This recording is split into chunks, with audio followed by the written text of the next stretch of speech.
Dale Carnegie made a fortune by preaching that nice guys can finish first by following the golden rule. And his business is still going strong 75 years after he published his simple recipe for success.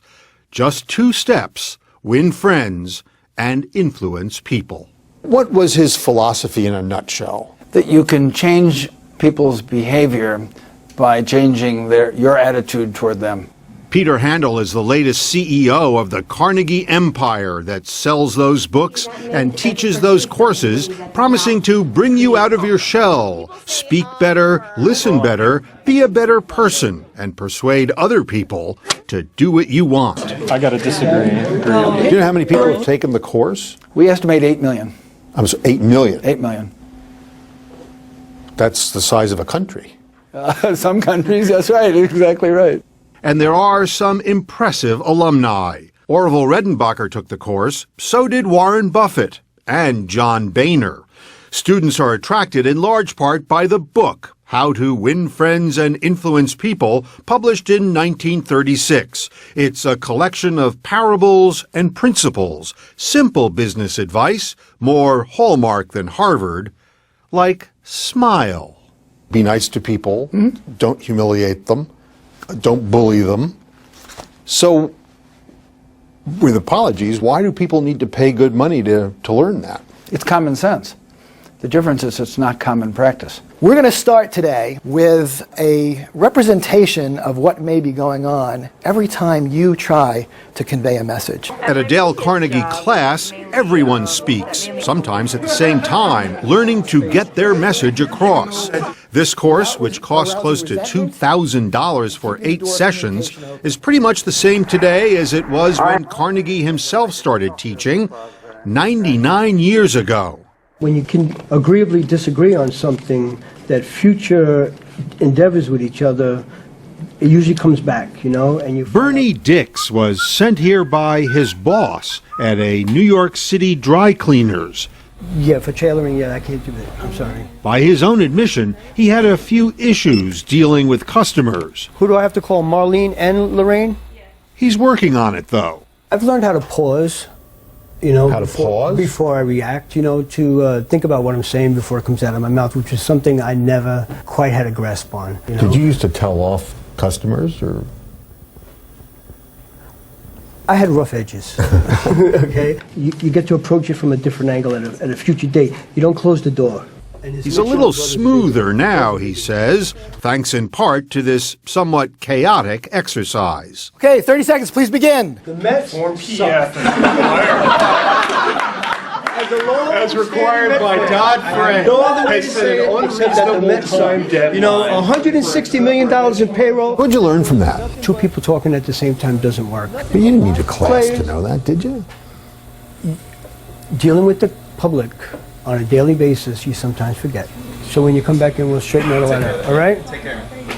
Dale Carnegie started teaching his classes in 1912. He was born dirt poor on a farm in Maryville, Missouri, but he went to college.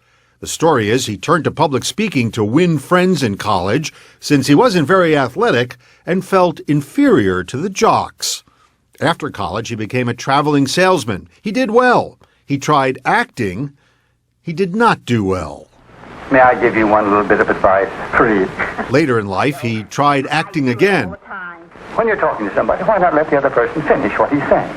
That's Carnegie playing himself in the movie Jiggs and Maggie in Society, starring nobody else most people have ever heard of. Mr. Carnegie, I didn't come here to be insulted.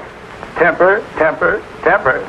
But by then, in real life, almost everyone had heard of him. Hundreds of thousands had signed up to hear him speak. The man who's enthusiastic will find the scales tipped in his favor, and a man of second-rate ability with enthusiasm will outstrip a man of first-rate ability without enthusiasm. He didn't knock people off their perches, you know. I think that was a secret of his charm for audience, why people like to hear him speak, was that you knew this is a real person talking to you. The late Dorothy Carnegie was Dale's wife. She spoke in this 1994 interview. He is not a stuffy man at all. And he was just so down to earth, you felt like you'd known him all your life. He'd been teaching for more than 20 years when an editor for Simon & Schuster took his class and convinced him to write a book, the book that launched the empire. It's estimated that it sold more than 30 million copies.